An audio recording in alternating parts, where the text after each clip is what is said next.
Selamat datang di channel Denny Akbar. Novel Menantu Dewa Obat. Bab 265. Mendengarkan ucapan Reva itu membuat Meregata tertegun sejenak lalu mencibir, "Keluarga Yu. Oh, apa kau kira keluarga Yu berani menyentuhku? Tadi malam saja setelah mereka selesai menonton video rekaman itu mereka juga tetap membiarkan aku pergi kan? Reva, kau ingin menggunakan tangan keluarga Yu untuk membunuhku. Jangan mimpi." Reva tampak tenang dan berkata, "Keluarga Yu memang tidak menganggap serius masalah ini tetapi itu tidak berarti kedua orang tua Shiro juga tidak menganggapnya serius. Meregata, apakah kau tidak memperhatikan tatapan kedua orang tua Shiro malam ini?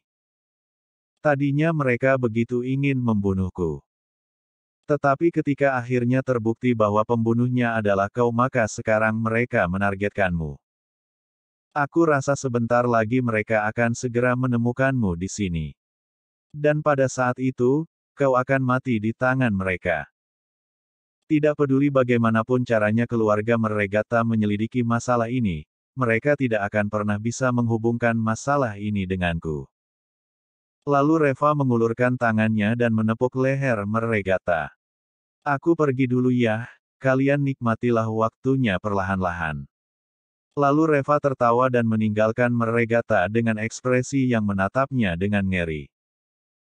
Karena tiba-tiba saja dia merasa bahwa dia sama sekali tidak bisa mengeluarkan suara. Setelah sekitar setengah jam lewat tiba-tiba sebuah mobil berhenti di area ini. Di sana. Mobil mereka diparkir di sana. Terdengar suara tajam seorang wanita.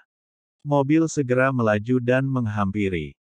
Tampak dua orang keluar dari dalam mobil itu. Kedua orang itu adalah orang tua Shiro. Lalu keduanya menatap Meregata yang sedang terbaring di jalanan dengan gigi terkatup.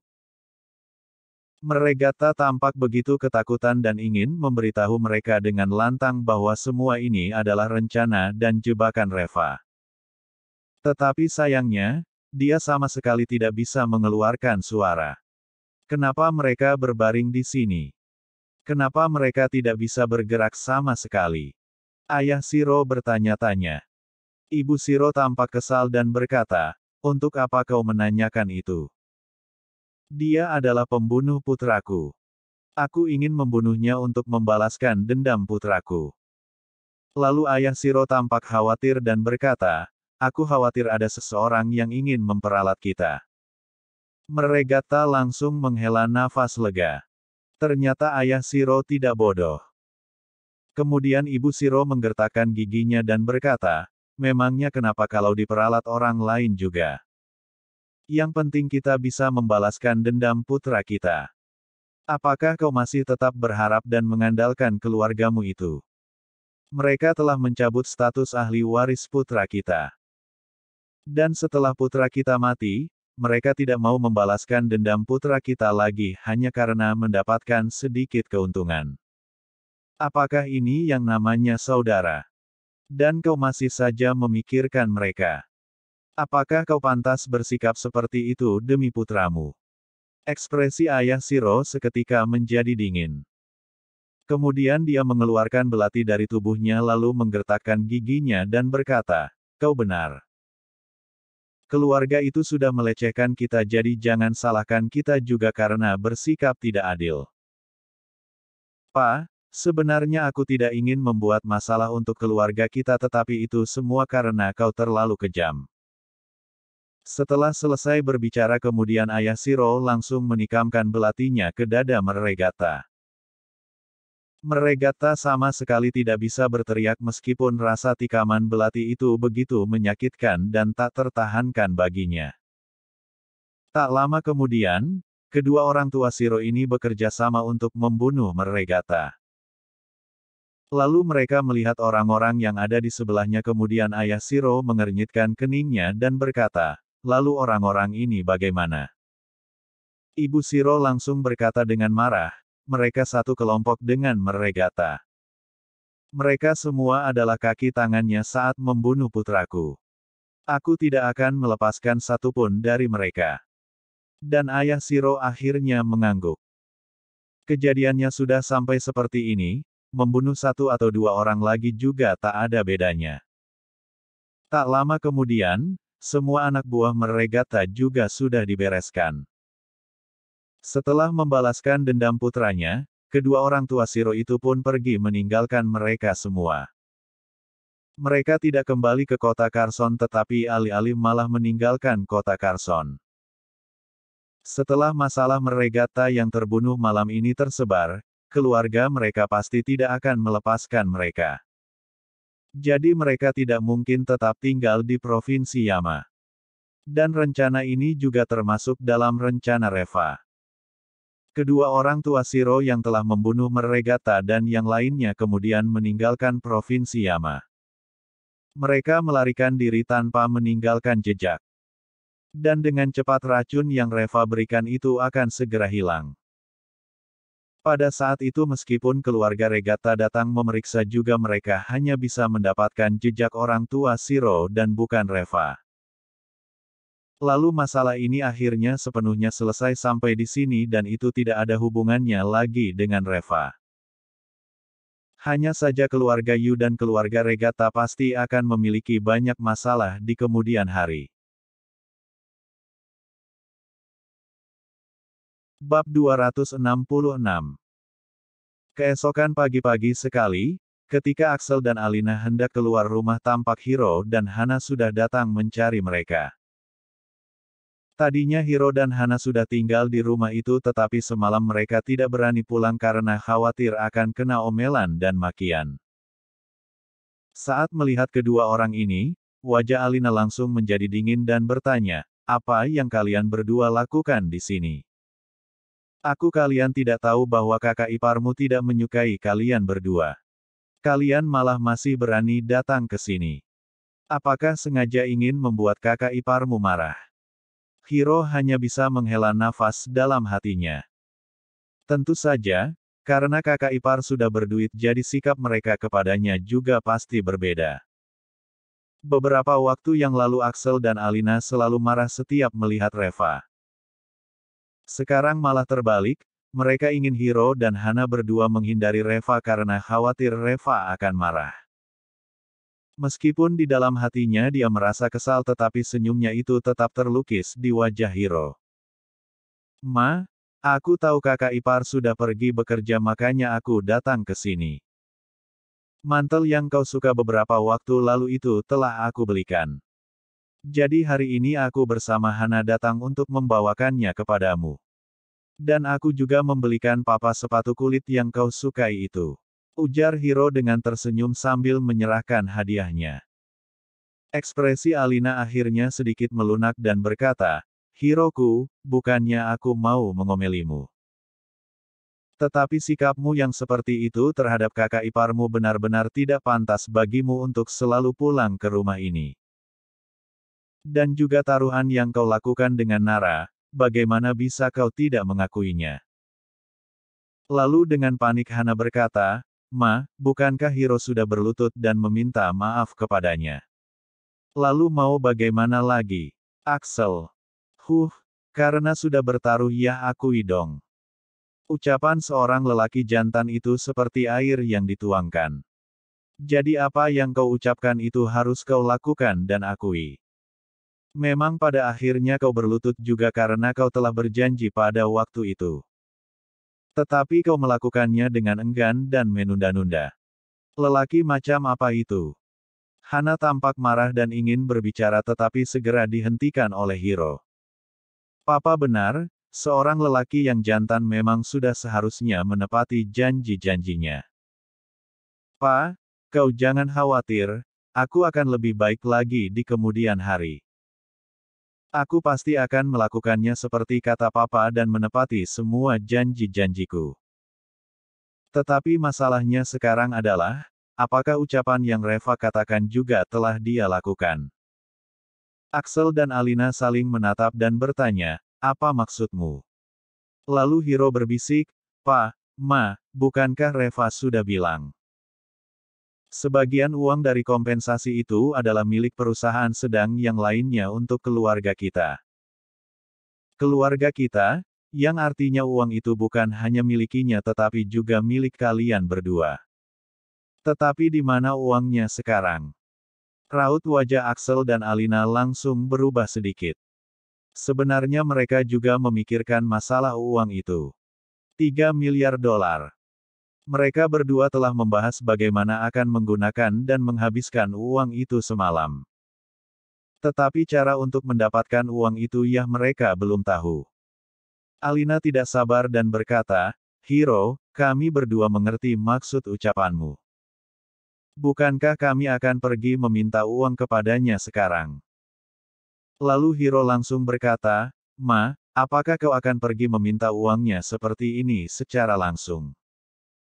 Semalam kau sudah mengatakan bahwa kau tak menginginkan uangnya. Jika kau langsung pergi memintanya hari ini bukankah hanya akan menjadi olok-olokannya saja?" Alina juga merasa canggung dan tidak enak hati, tetapi kita juga tidak bisa membiarkan dia memiliki begitu banyak uang. Lalu Hiro tersenyum dan berkata, "Ma, maksud aku kita bisa mengubah caranya." Alina dengan terburu-buru langsung berkata, "Cara seperti apa?" Kemudian Hiro tersenyum dan berkata, "Jika kau menginginkan uang ini sebaiknya kau memberikan sedikit rasa manis kepadanya dulu." "Ma, bukankah dia masih bekerja di rumah sakit sebagai petugas pembersih?" Wakil direktur rumah sakit yang bertanggung jawab atas para karyawan di rumah sakit itu memiliki hubungan yang baik dengan aku. Aku akan memberikannya sejumlah uang dan memintanya agar memindahkan Reva ke pekerjaan yang lebih baik. Nantinya baru kalian berdua pergi mencarinya dan mengatakan bahwa masalah itu diatur oleh kalian berdua. Setelah melakukan hal baik baru meminta uang, ini baru pantas, kan? Mata Alina langsung berbinar dan berkata, cara ini cukup baik juga." Axel mengangguk dengan perlahan dan berkata, "Oke, kalau begitu seperti ini saja. Hiro, cepat kau pergi dan lakukan caramu itu."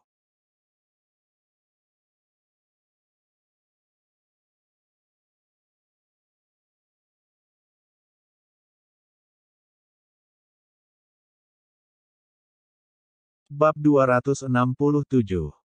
Taman Dragon Lake. Setelah memberikan pil Long Life kepada adiknya kemudian Reva pergi ke tempat pembuatan pil di lantai 3. Ruangan ini biasanya selalu dikunci oleh Reva. Beberapa bahan obat langka yang didapatkan oleh Reva disimpan di ruangan ini. Semalam dia telah membuat beberapa jenis obat di sini. Dan jika dihitung-hitung waktunya sudah hampir selesai. Namun, ketika Reva masuk ke ruangan ini dia tidak mencium bau pil obat.